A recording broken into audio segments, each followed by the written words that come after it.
The following podcast is part of the Underdog Sports Podcast Network. For advertising information or to find more great podcasts, visit us at www.theunderdogsports.com and follow us on Twitter at RealTheUnderdog.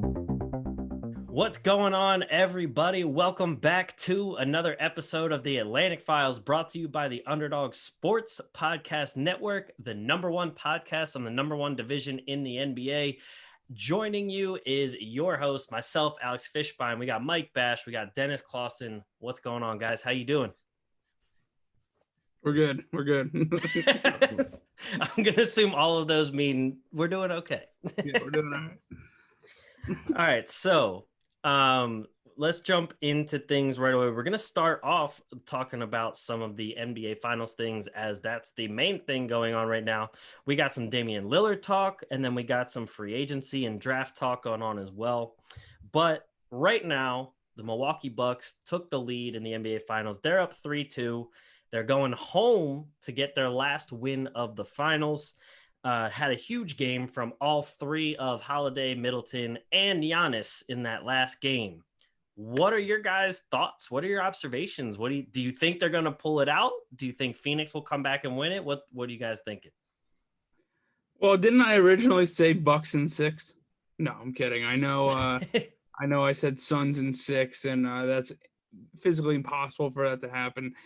You know, it's been the story of the playoffs for Milwaukee. It's like they get down 2-0 in every series, or pretty much every series, and then they come roaring back. They did it against the Nets.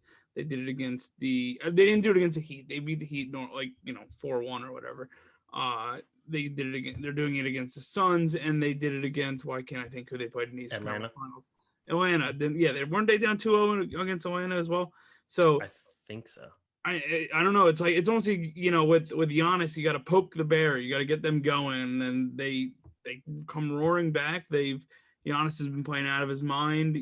The supporting cast, Middleton dropping 40. Like, it's been, it's been frustrating to see as a Nets fan, but for basketball, it's great to see. It's great to see Giannis on the doorstep of an NBA championship. And I know all the Chris Paul fans are heartbroken, but I think we're one game away from seeing the Bucks win the championship, and former net Brook Lopez getting himself a ring. And Dennis is going to shake his head to that. I don't mind Brook Lopez getting a ring. Really, the biggest takeaway from this series, I don't think it has anything to do with the Bucks. I think it mostly has to do with the fact that Chris Paul is exactly who I thought he was. I sound like Dennis Green there. Yeah, it sounds like he is who we thought he was. I mean, as talented as Chris Paul has been over the years, the issue with Chris Paul is that the guy cannot stay healthy. And the reason I'm bringing this up is now he's dealt with a shoulder injury throughout the first round. Now there's rumblings of a hand injury that he's been quick to dismiss. And Chris Paul's injuries over the years have cost a lot of. They cost the Rockets a couple of years ago when he wasn't able. The Rockets could have won an NBA title. I think it was 17, 18, somewhere around there. Who cares? Yeah. He injures his hamstring and he ends up. So really, the thing is, he's not a bad player. It's the fact that the guy can't stay healthy. And it's the narrative, of course, is flipped when, for the first two games, we're talking about how great Chris Paul is and how great the Suns are and blah, blah, blah. Now we're talking about, the Bucks and, Chris Middleton is good all of a sudden, consistent, which he has been. But I think the biggest takeaway here, especially when it comes to free agency, is we're going to have Chris Paul. He's probably going to be opting out of his contract, and any team that signs him should maybe want to reconsider, especially if you have championship aspirations, because this guy cannot stay healthy. It almost sounds like Chris Paul is going through what Dennis was warning Alex about before the show. When he said, when you get over 30, your cholesterol starts getting high, your blood pressure gets high.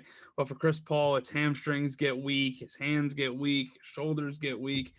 And, it comes with age, and he's 36 years old. If he was 32, 31, or how Dennis likes basketball players, 21 and 20, he'd probably be winning an NBA championship. Do not start with me already. My whole thing though is this has been going on for a while with Chris Paul. The injuries have just, my God, with this guy, and it seems that he's always injured when it counts the most, Mm-hmm. and he can say all he wants about how the hand is not bothering him, blah, blah, blah, torn ligaments, but obviously his production, the turnovers have been an issue, shooting has been an issue, and now without him in the equation, you got to rely on just Devin Booker, and now we got double teams on Devin Booker, and really outside of Devin Booker and Chris Paul and DeAndre Ayton, the Suns really don't have anything. They don't have any consistent scorers on the team, and they don't really have anybody that is really capable of picking up that type of load off of Chris Paul. So I think this thing is over. It's over. Let's just wrap this up. Let's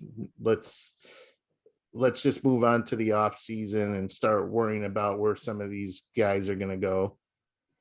Yeah, I remember seeing a stat that said Chris Paul's only played in his 15-16 year career, he's only played one entire season. And I think he's played 80 plus games in 3 of those seasons. What was that on a high school team? He played a full season, because I don't remember this guy ever staying healthy.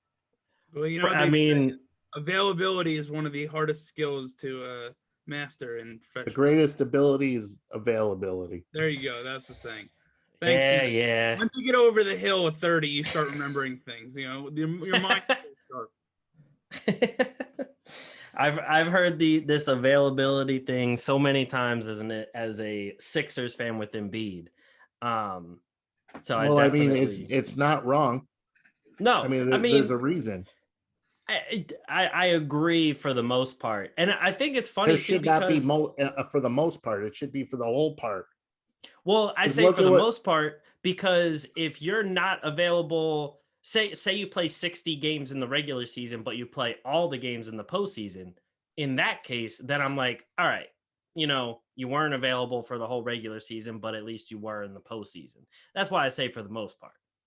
Yeah, but the regular season doesn't really matter, but it does matter to some degree when it comes down to where these guys are going in the playoffs. And we saw the Clippers try to bomb to improve their chances of making it to the finals. But ultimately, this whole NBA finals would have been completely different, because I don't see the Bucks beating the Nets if they had a fully healthy James Harden, if they had Kyrie, if they had Spencer Dinwiddie, if they had all these guys healthy, the Bucks would not be in the NBA championship right now. So they better call the Wuhan lab and thank China and for this COVID stuff, because these guys can't stay healthy because of the season. So the Bucks are lucky that they made it into the playoffs, because if this was regular circumstances where we didn't have to condense these seasons together and guys were actually able to play, things would have been a lot different. Oh, yeah. I think that goes for both teams, because, with Phoenix, you had their very first game against the Lakers, both LeBron and Anthony Davis hurt. Then against, who was it? Denver with Jamal Murray hurt. And then against the Clippers with Kawhi hurt. Well, Kawhi's always hurt, so that's not a revelation. To say something about LeBron, I understand why he was hurt. He went through a lot facing the Goon Squad in Space Jam 2: A New Legacy. He was physically beaten in that game, and that must have taken a toll on his 2020-2021 season. Wait, so did you see the movie? I did see the movie 2 nights ago. So, Dennis, did you see it? No, I'm not. Okay. Get the hell out of here. I'm not watching that crap. You see it, Alex? I've yet to see it, but what if you had to give it a rating out of 10? Because did you see the thing when LeBron was on the sideline and they showed the Rotten Tomato score and the Metacritic score of the movie? That was hilarious. But what do you give it? So the storyline is like a 4 out of 10. Okay. Are we doing this right now? The game itself is like a 2 out of 10. LeBron's acting is like a 1 out of 10. The only good thing about the movie was the Looney Tunes. And all of the like I don't want to say flashbacks, but all of like the what's the word I'm looking for? Like they honored old things. Like they, like the Dwayne Wade, like throwing the alley-oop, like all the little Easter eggs, I guess you can call them. That was cool. Like there's a lot of things. There was a lot of things in the movie that were like, oh, they did that in the first movie, or oh, this is like, honoring this person or that person. So those things are cool, but the movie itself was. It's not so the nostalgia got to you. A little bit, yeah. I got you. So and you figure with all the flopping around that LeBron does, that he would be a better actor in an actual movie, because the guy's one hell of an actor when he plays. Well, I saw a tweet. It was like, in Space Jam, LeBron had to ask Bugs Bunny for help to save his son, but in Space Jam with Michael Jordan, Bugs Bunny came and found Michael Jordan for help. Proves the GOAT debate. That's I didn't even know Bugs Bunny has a son. No, it was LeBron's son that he was LeBron's son. Oh, that's the storyline. Yeah, his son gets, his son gets captured by a computer, and then LeBron has to save him. Bronny got. Well, so there's two sons. There's two sons. There's one, and Warner Brothers did a good job of like picking two actors that kind of resemble his actual sons. So what's the? They didn't even use his actual sons? No, they didn't use his actual sons. They used actors. What's his actual name? What's the other son's name? Bryce. Yeah. So that the son that's supposed to be like Bryce is the one that kind of like, it's not his name in the movie, but like he resembles Bryce. Like, okay. Who did they get to play? Jaden Smith and Jaleel White Urkel from Family Matters. Were they the guys playing his sons? I don't remember. Oh God. But anyway, I didn't expect that movie to be anywhere close to as good as the first one, first of all, but also just not great in general. But anyway, getting back to the finals. I want 4 minutes of my life back. Time on ticking into the future. The one thing I will say about these finals, though, is I think to me it's one of the most entertaining in a while. Even though it's not like any of the teams that we really care about, I think it is nice to see two new teams in the finals. I think it's nice to see new faces in there and everything. One of the things I thought was funny was, if you guys recall in the offseason, Devin Booker playing like pickup with a lot of guys, and Joakim Noah was there, and they were double teaming him playing pickup, and he got pissed off because he's like, why are you guys double teaming me? Like, this is just off-season training. And then someone brought it up and tweeted it out with the fact that like maybe he should have been practicing a little more on double teams. Oh yeah, I remember that video. But that was one thing I thought was just funny. And the other thing to me is I've really enjoyed seeing Giannis just go to work in this final so far. I mean, he not only has been doing well in the finals, but he leads the entire playoffs this year in points and rebounds. And in this final series alone, he's averaging 32 points, 13 rebounds, 5.6 assists, 1.4 steal, and 1.2 blocks. And I know this man doesn't shoot a lot of threes. He's only attempted 12 of them, only made 2 of them. But I gotta take my hat off to Giannis on this one. And my question to you guys is, say he wins this finals, A, does he win the Finals MVP? And B, is he a Hall of Famer if he only wins this ring and retires? What? He's 23. Well, first of all, he's not 23. He's like 26. Okay, but where Hall of Fame? We're talking about that already.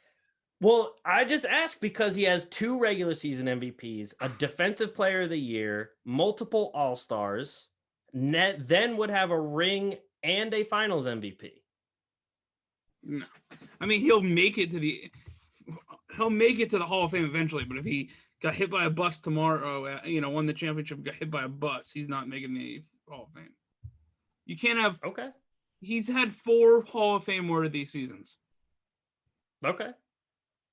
You need like 8 of those. So he's halfway there.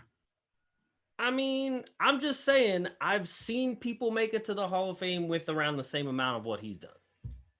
All right. So currently, similarity scores through seven years.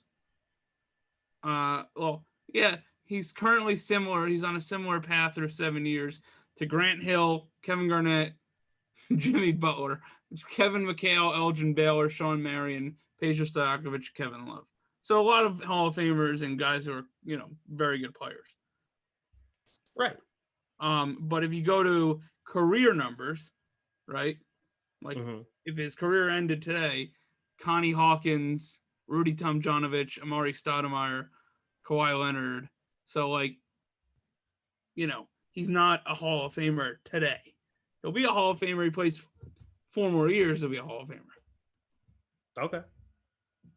I was just curious your guys' thoughts. And then his cholesterol will start catching up with him because he'll be 30 and his blood pressure will rise.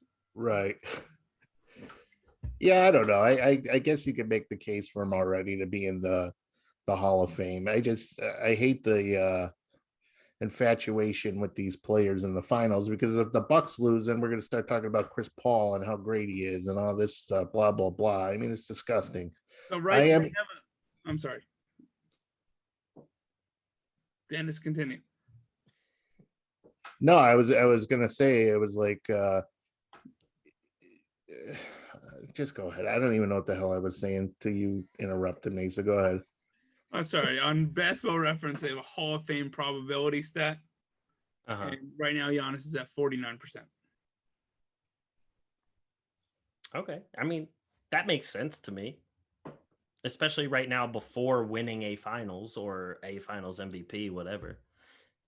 No, but I'm totally cool with the Bucks and the Suns being in the finals. I'm totally cool. Yeah, Giannis is probably the sexy pick to be the MVP, of course, because they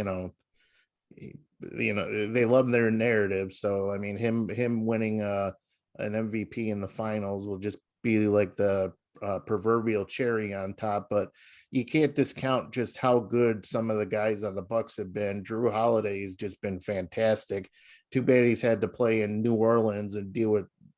I mean, New Orleans, no, but I like the Pelicans, but I mean, you just don't know how good this guy is because he's been playing on a crappy team for all these years. Chris Middleton is, I mean, he's okay. He's just, he's I don't see him as like a legit number 2 guy. I think Drew Holidays is more of the number 2 on that team than Chris Middleton is. I just think Chris Middleton is a really glorified number 2 option or number 3 option. He's nothing spectacular, especially because he's inconsistent. Brook Lopez is as solid as it can get for a guy who's a center in the league. And then everybody else is just kind of. Bobby Portis has played really well just out of nowhere. All of a sudden they bring him out of nowhere when he's not getting. Who did he get into a fight with back in the? Who did he get into a fight with back in the Bulls? Laurie Marketing? No.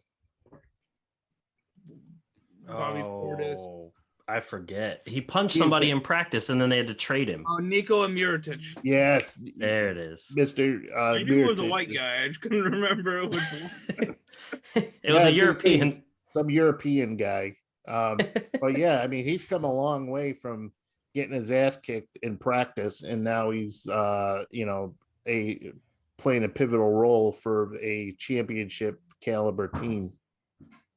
Yeah, no, I agree. And I think Bobby Portis, not just Bobby Portis, but I think the Bucks have had a couple X factors in general.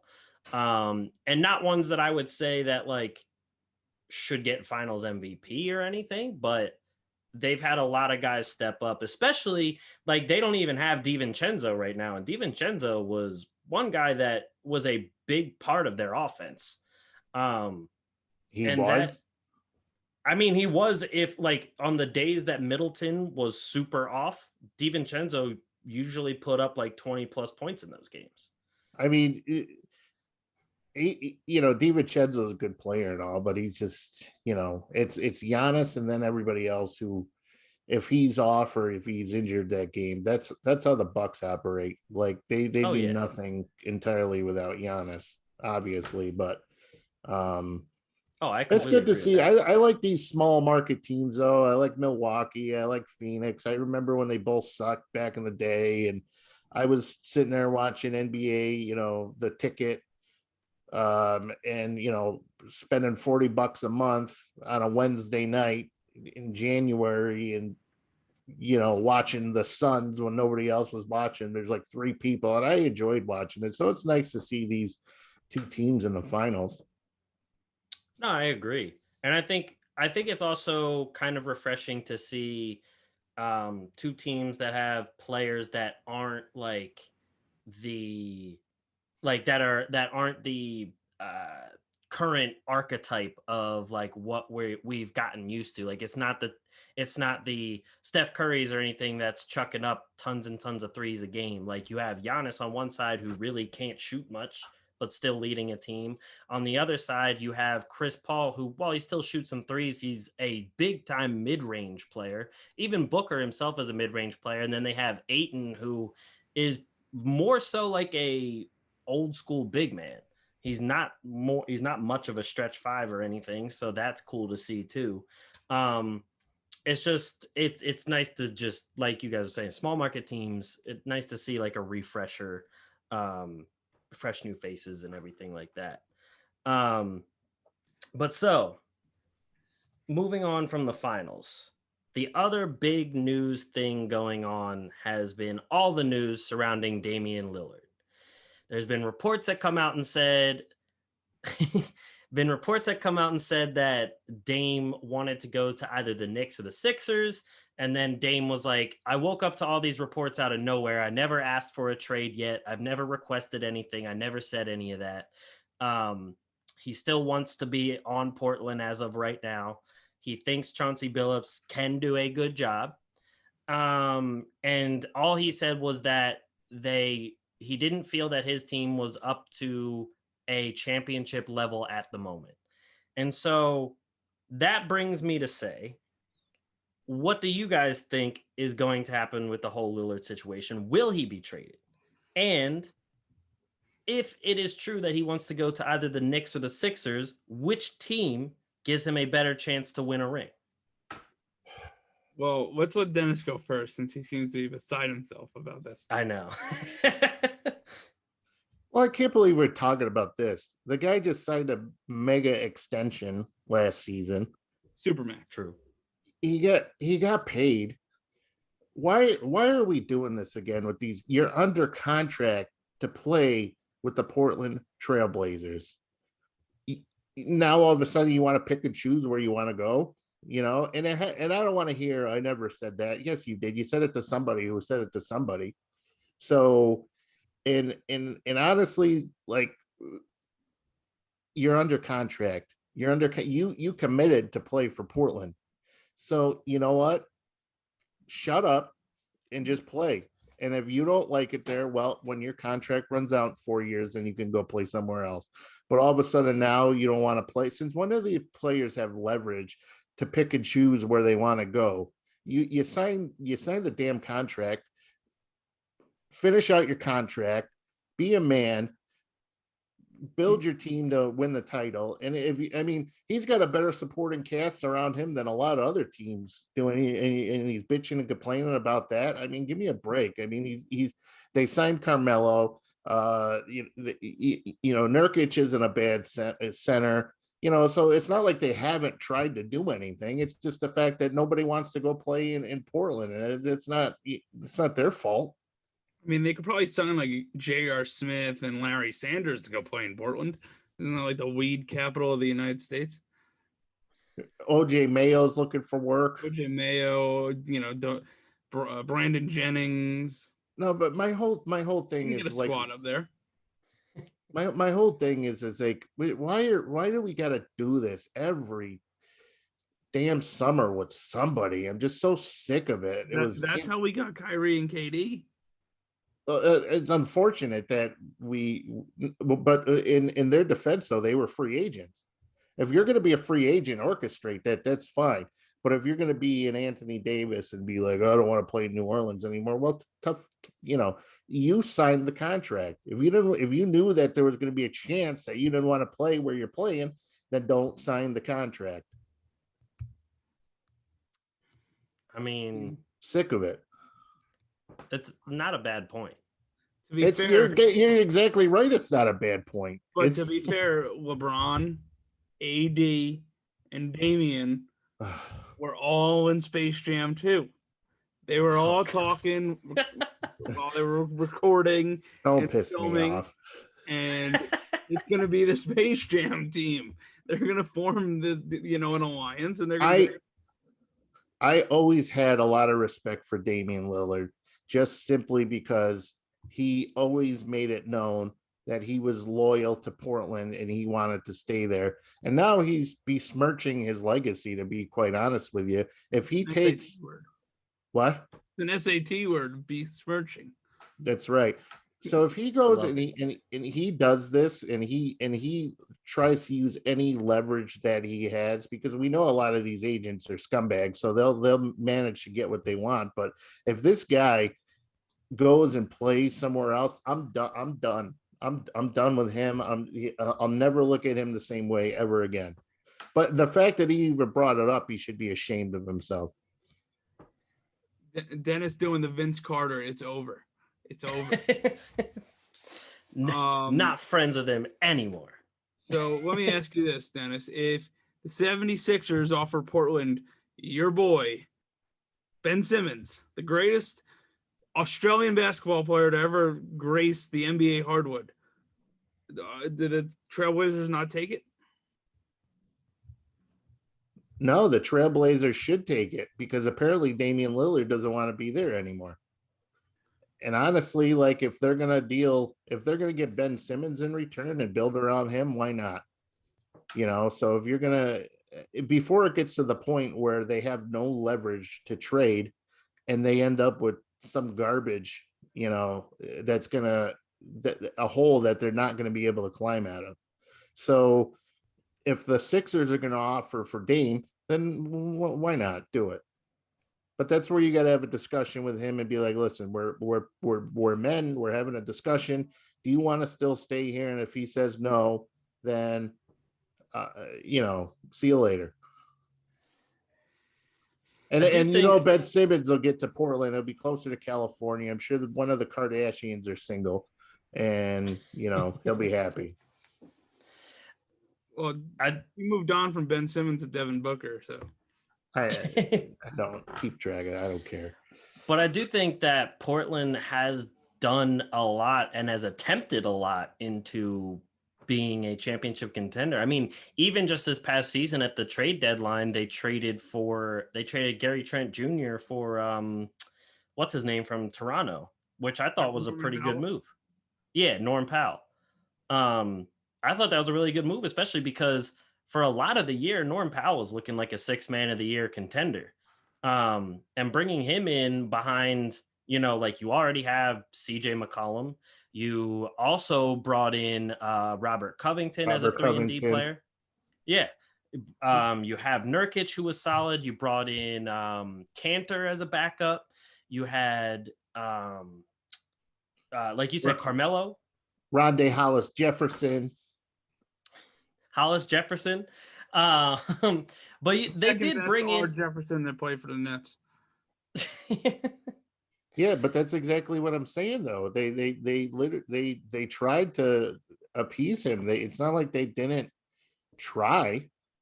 Yeah, no, and I agree. And I think one thing I do think is they probably should have tried a new coach like a season or two ago. No disrespect to Stotts. I like Stotts, but when it came to every postseason, it didn't seem like he was really out coaching anybody. But to me, you kept bringing in talent. Some of it got hurt. Like sometimes they just couldn't get there because they had injury issues. Like Nurkic has had some issues the last few seasons. Even CJ McCollum this year was out a bulk of the regular season with a back issue.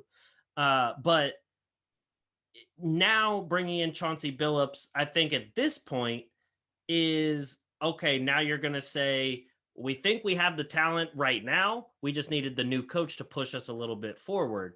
But at the same time, the players themselves didn't really do themselves any favors not beating a injured Denver Nuggets squad. So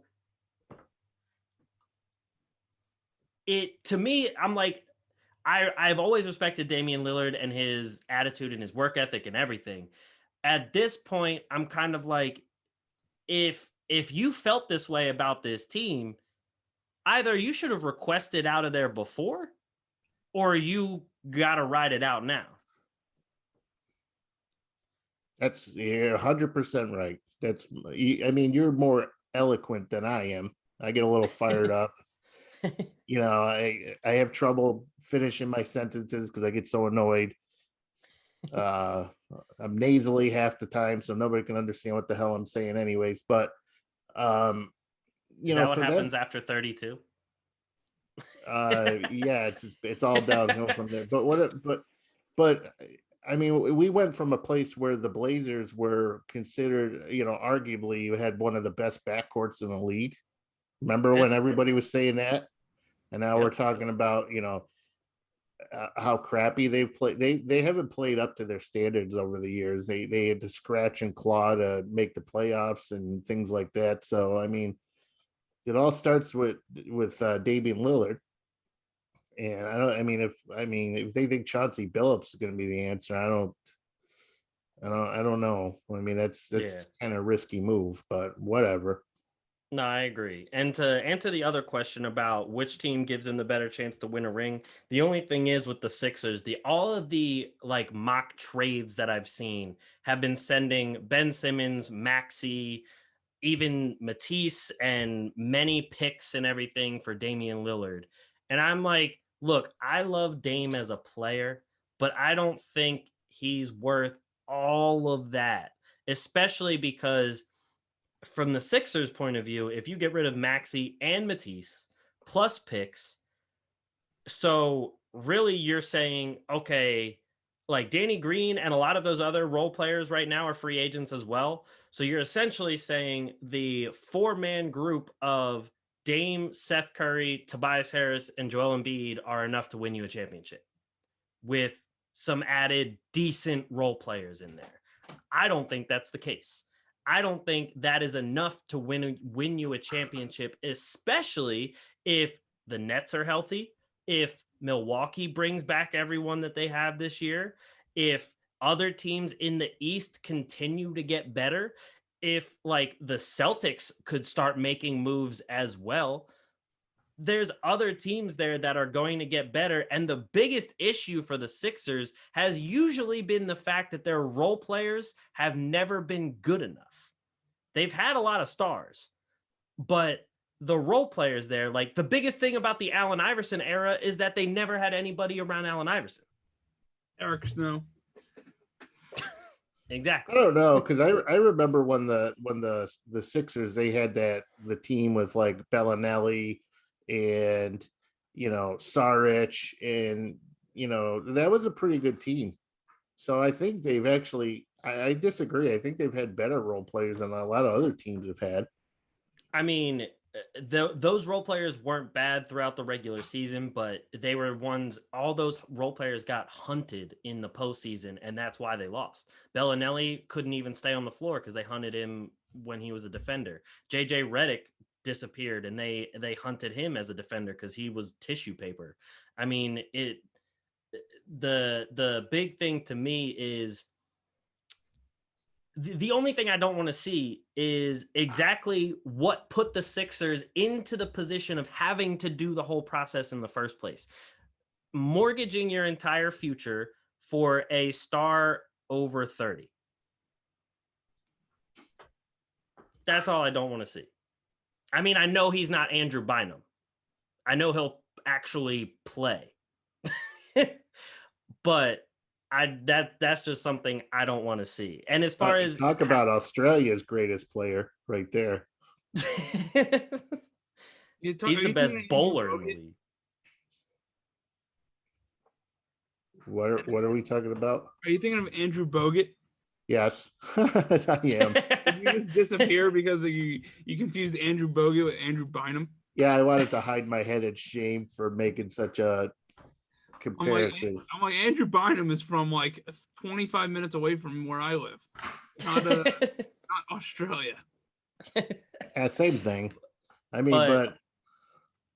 but either way, I mean, the Sixers, I think, does give Damian Lillard the better chance for the ring than the Knicks do, especially because whatever the Knicks have, they're going to have to trade almost everybody except Julius Randle to get Damian Lillard. So I think the Sixers still do give him the best chance for the ring, though. Yeah, I mean, I'd hate to part ways with Ntilikina and Kevin Knox, all those quality draft picks that they've acquired over the years. Lord help them if they did that. Well, that's the thing. Their draft picks have been so terrible that Portland would be like, yeah, we're not doing this unless you give us RJ Barrett. That's fine. Sold. See ya. Yeah, but at that point, then all you have is Julius Randle and Derrick Rose. They don't have anything anyways right now. What's the difference? Basically, if I'm the Knicks, I want to keep both RJ Barrett and Emmanuel Quickley.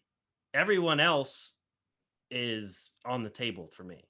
But in my eyes, I think Quickley is going to become like for me, his floor is a Lou Williams 6-man type of player. Yeah, but when they figure he has to get some chances in the Knicks. They just never had how many starting rotations did the Nets roll with this year? The backcourt, I can't even keep. I mean, they had Quickley, Rose, Ntilikina, the Dennis Smith. I mean, Chris Duhon. I mean, they need to get Elfrid Payton's worthless self out of there. Elfrid Payton. I mean, I mean, you can't grow a guy like Quickley if you're rolling with 28 different starting rotations. Well, no, I mean, I agree with that, but I'm just saying, like, as a shooting guard type of player for Emmanuel Quickley, the way he has played, even with that, in terms of scoring, I'm pretty sure he was I think he was like the third leading scorer in terms of rookies. What was he? He was at like around 12 points a game. Oh, I didn't know. He's probably, I mean, you got LaMelo, and I feel like there had to be Halliburton was not higher. I think it was right around what Halliburton was. I just don't remember who was above who. That's all. I mean, maybe he got lower since like the time that I saw him, but I remember looking it up towards the end. 1, 2, 3, 4, 5, 6, 7. He dropped down to 7th? Anthony Edwards, LaMelo Ball, Halliburton, Cole Anthony, Sadiq Bey, James Wiseman, Emmanuel Quickley. Oh, okay. So I guess the stuff that I saw was when they were hurt. Yeah, but I'm sure if you look at the top 3,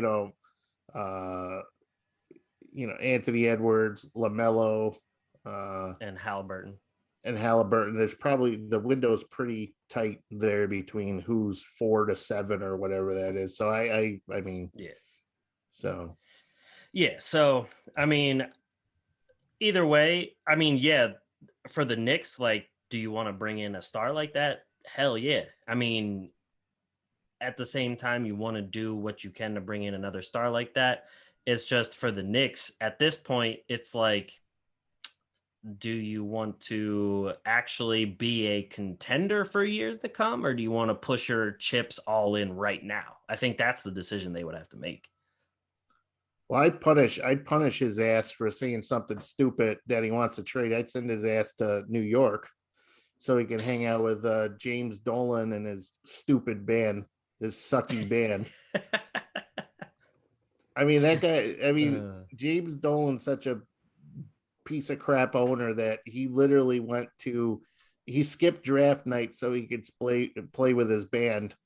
Was it like Jimmy D and the the shooters or something stupid like that? I mean, yeah, you want to punish a guy, send his ass to New York. True. I mean, the nice thing. Shot. That's what it's called. Is it? JD and the straight shot. Oh my god, that's even worse. I think we found our new intro music. We're gonna have to use a song of that now. But anyway, let's move on from Lillard. So sticking with the Knicks real quick, Team USA had a lot of COVID related issues. They had a lot of guys that couldn't go, and Kevin Love just decided to back out. I don't really know what the issue there was. Something about rehabbing right like calf. Okay. Right calf. So Kevin Love backs out. Sorry, go ahead. No, I was going to say, I was watching Shark Week and I watched the guy get his calf bitten off by a bull shark, and his calf is in probably better shape than Kevin Love's is. It sounds like it. Kevin Love, it sounds like he's been nursing that calf for years. I mean, they're talking retirement possibly for this guy, which is going to throw a monkey wrench into things. That's true. Well, every guy that ends up on the Nets either gets to the Nets or retires. True. Speaking of, happy birthday to LaMarcus Aldridge today. I know, but I mean, no disrespect to LaMarcus Aldridge, but did they give this guy an EKG before they decided to sign him? Something. That's a good question. I mean, how do we not know that this guy had a heart condition? I mean, that's a really good question. I don't know exactly what goes into the physicals every time someone is traded. I mean, they got lucky that they found the cancerous tumor for Karis LeVert when he got traded. So I don't know exactly what they put into every one of these physicals. So basically, they let a guy walk around with a cancerous tumor on his kidney, and they let a guy walk around with a heart defect. Essentially, yeah. So it's the Nets medical staff. Props, kudos. But anyway, so with all the COVID related stuff, there's a lot of guys that have dropped out and everything. I think Drew Holiday's supposed to be on the team, but obviously he's competing in the finals right now. So they needed a big man, and they decided to go with JaVale McGee over Julius Randle. They said that they kicked around the idea of Julius Randle, but they ended up going with JaVale McGee because one of the quotes I saw was just because they didn't have a real shot blocker on the team. I mean, I understand JaVale McGee in the terms of he is a egoless player that won't be somebody that needs the ball. But at the same time, I feel like you get the best available talent. I don't know if I'm off base there. No, I would agree with that. I mean, some of the names that we heard that were this, I mean, it just continues to go on with the theme of just how much disrespect Julius Randle gets as a player. So this is nothing shocking to me at all. You know, the guy's coming off a season of his life, led that garbage team, the Knicks, to a playoff berth. And I mean, can we put some respect on this guy's? Did I respect on his name? Did I say that right? This guy, like, literally has done everything and has shown that he's an elite player in the league. And the guy, when you have JaVale McGee getting picked over you for USA Basketball, you might want to go jump in front of a car or something, because I mean, that guy's never going to win. It's true. I mean, that's how I would feel. The one thing is also like, so they also picked Keldon Johnson as the other replacement. And no disrespect to Keldon Johnson, because I actually really like him, especially as a young player coming up. He actually played very well in their last exhibition game too. But you still had guys on the table like Trae Young. You still had, I mean, I remember seeing a list of people like Westbrook and Steph Curry and, again, Julius Randle. It was just very surprising to me that, I mean, maybe it was a Popovich thing to get Keldon Johnson in there. Maybe it was the Spurs connection. But at the same time, like, this is for the Olympics. I feel like you would get the best available talent. Well, if I were the well, you say that, and it's like, well, why don't they add Trae Young? Why didn't they add Karl Anthony Towns? Why didn't they add? Karl Anthony Towns is Dominican. That whole recruiting cheating by Calipari to get him on the Dominican team, but you get my point. They have guys on the select team that are true, like essentially like the call-ups, and that's where they got Keldon Johnson from. I'm looking at the roster right now. There's Miles Bridges that like can get called up. There's Anthony Edwards, Tyler Hero, Tyrese Halliburton, Sadiq Bey, like Emmanuel Quickly. So there's some guys. I mean, I think the next guy up, if they need a big man, is probably PJ Washington, or Isaiah Stewart. God. And if they need a guard, it'd probably be Tyler Hero or Anthony Edwards. But then at that point, wouldn't you get one of those two bigs over JaVale McGee? I feel like McGee would be better in Olympic basketball than he would be in the NBA. Like when you have JaVale McGee going up against like the center from Iran, like I think JaVale McGee is just gonna have like 15 blocks. You know, he's going up against the Iron Sheik. If I were any organization right now, and somebody said to me, "Yo, I want to go play for Team USA Basketball," I would say, "You're out of your mind. You're not going anywhere." With all the miles and all the, I am scared to death whenever like Kevin Durant, like I'm like, if we've seen it happen with Paul George, these guys get hurt, and I'd be like, can we? They're better off not having Julius Randle play in the Olympics, because the Olympics don't mean anything anymore, anyways. So, whoa, come on. I mean, it's definitely like country pride in general, but that I do agree with that though. Like I remember I saw a lot of Celtics fans getting real nervous when Jason Tatum missed that one game with a sore knee. Because I mean that's your number one guy. So from a fan standpoint, I definitely see the relief in him not playing. I mean, it's for what? So you can go beat St. Lucia. You know what I mean? Like, who cares? Hey, I'm looking at the Iran national team. They got a kid from Oregon. They got a kid from Seton Hall. They got an English kid on the team. You know, they might surprise. The one from Seton Hall, isn't it the center? Sandra. Aaron, no, you're thinking of Mahmoud Kelishvili. He's Georgian. Aaron, I don't know. He doesn't really fit in with this guy next to him, whose name is Benam Yakchali Dekordi. Bless you. And their center is a 7'2", 265-pound guy named Hamed Haddadi. He's an imposing figure. Haddadi used to be in the league for a year or two. Really? You're right. If I remember correctly. He played for Memphis and Phoenix. He averaged a whopping 2.25 points a game. Yeah. I was about to say, I remember Haddadi because I just remember the last name. But anyway, Yeah, Team USA is a little bit of a mess. I already saw today, I think it was Zach LaVine entered the health protocol. So that's another big name player that is gone from COVID. I remember like this whole thing is weird to me too, because Japan, where obviously the Olympics are being held, is way behind in vaccinations for COVID. And there's already been like multiple Olympians getting COVID.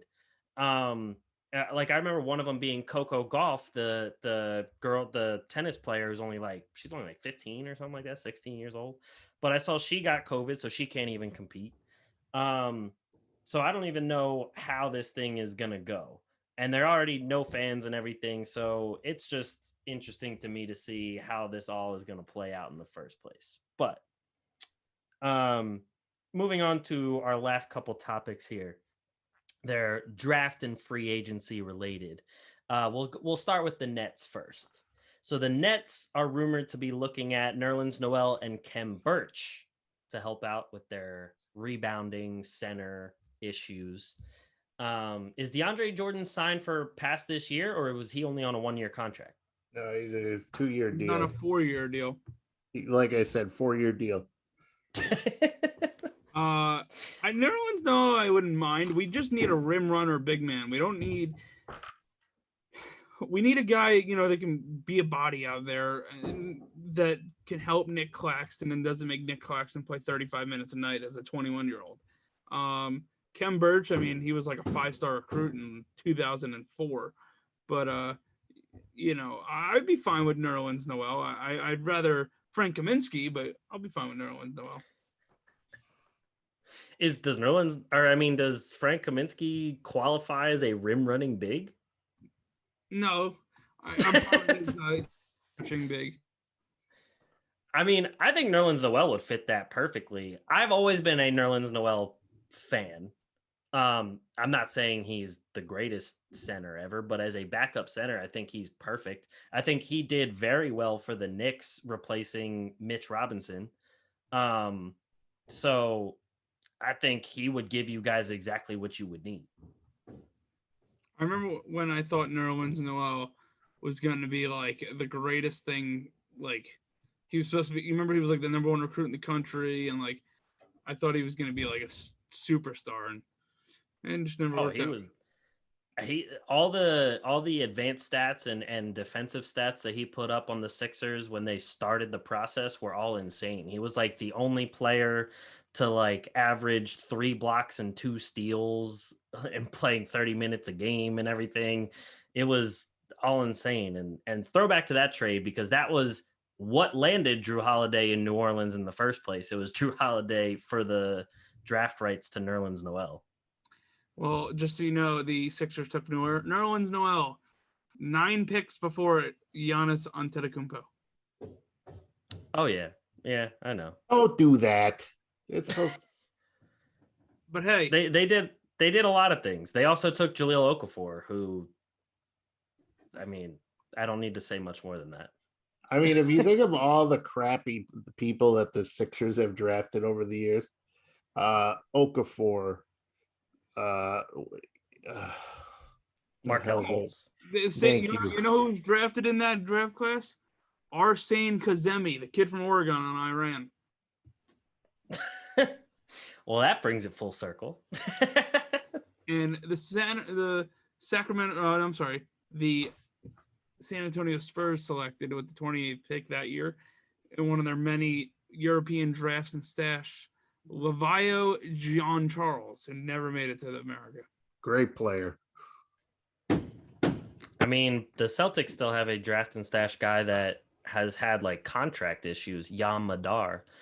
And apparently the kid's supposed to be pretty good. So I don't know what's going on with that. But Dennis, for the Nets, who would you rather have, Nerlens or Khem?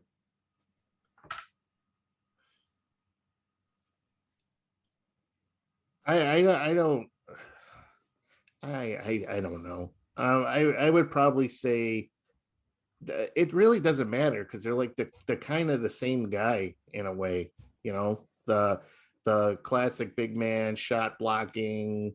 I think Noel is a little better, and I think he's a better center than what he gets credit for, especially at the defensive end.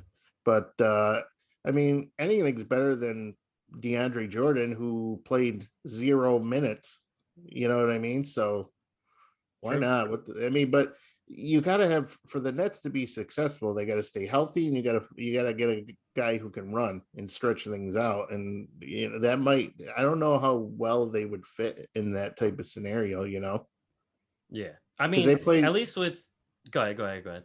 No, I was going to say, because I mean, if you look at the Nets could have used a bigger body, I think, but toward the end of the playoffs. But when you look at how they run and how they operate, it's a lot of points very quickly.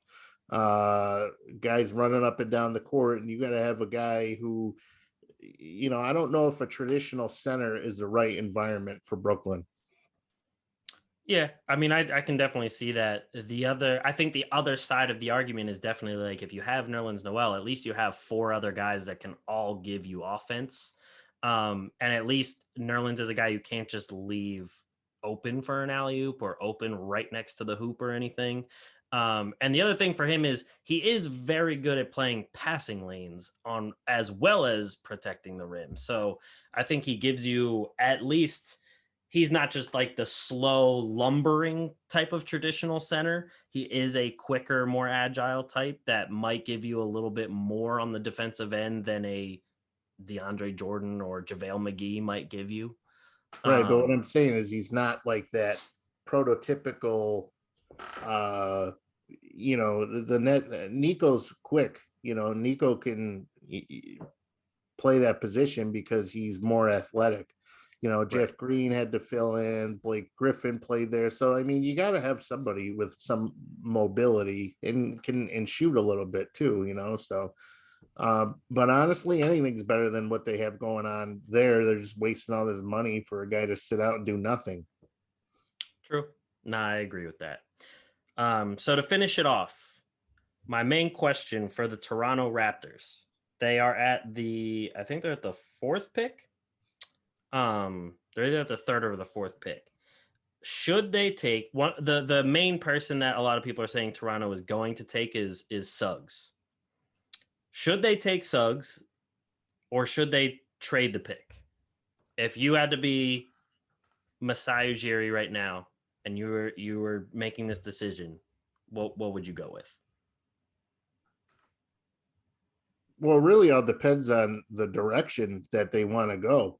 I mean, I feel like they don't have a direction right now. You hear that they want to bring Lowry back. They don't want to bring him back. Siakam's name has been involved in trade rumors. Van Vliet's been around. So I guess really it all depends on where they want to go. Do you want to keep this core together and try to work something out and win a title, or do you want to just blow this whole thing?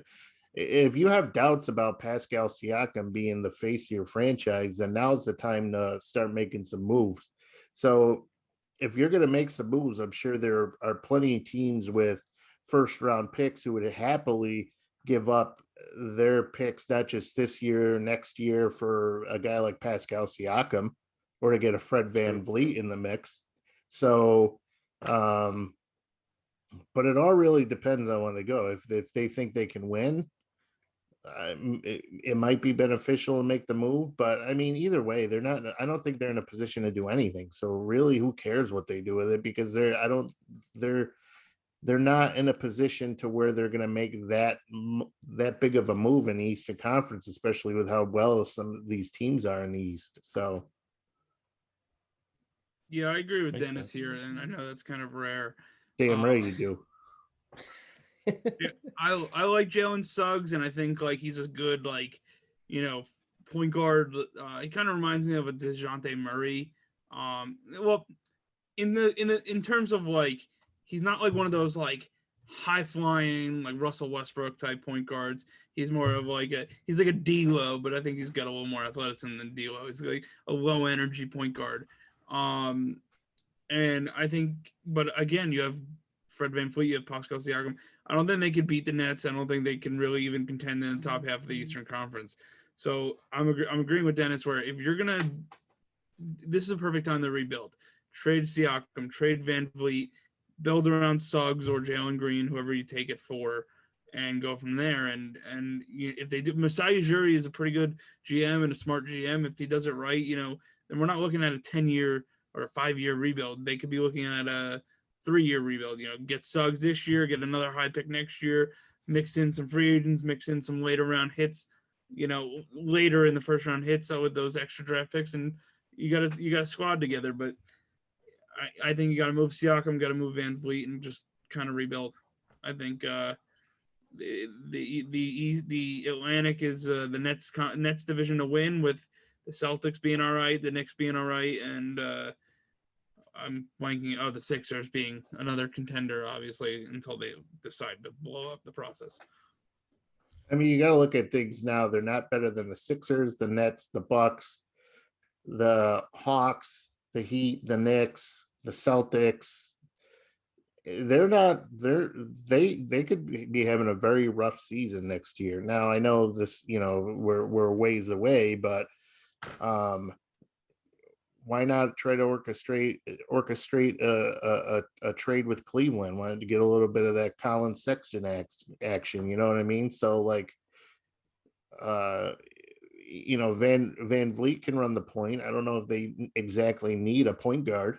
He's a capable ball handler. So, but it really all depends where they want to go. But if you're looking to maximize your return for Pascal Siakam, he didn't really look too great last season, especially with injuries and stuff. So I think that now might be the time to pull the trigger on that type of deal. True.